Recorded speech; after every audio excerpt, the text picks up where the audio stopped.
เพลงแน่ในบ่อนอพี่ดีเจบ่มองให้ไผ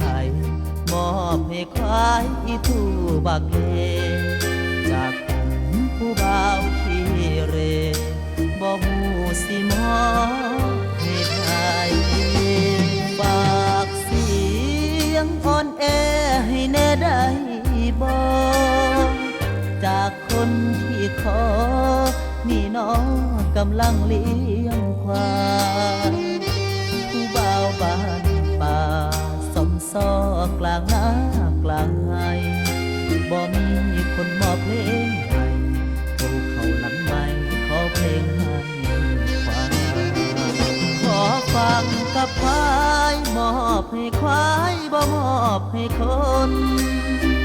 เพราะใจมองมน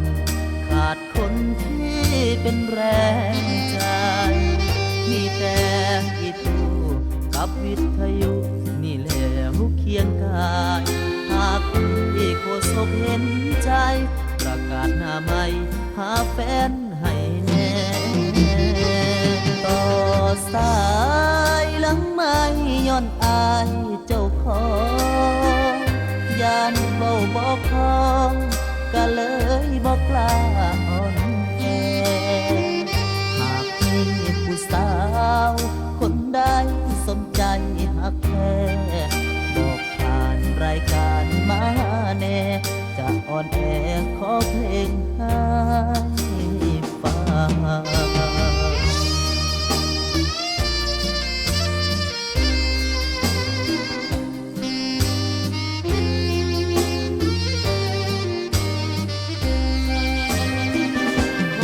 ฟังกับควายมอบให้ควายบ่มอบให้คนเพราะใจมองมนขาดคนที่เป็นแรงใจมีแต่อีทูกับวิทยุนี่แหล้วเคียงกายหากพี่โคศกเห็นใจประกาศหน้าใหม่หาแฟนให้แน่ต่อสายหลังไม่ย้อนอายเจ้าของยานเบาบอกคองก็เลยบอกกล้า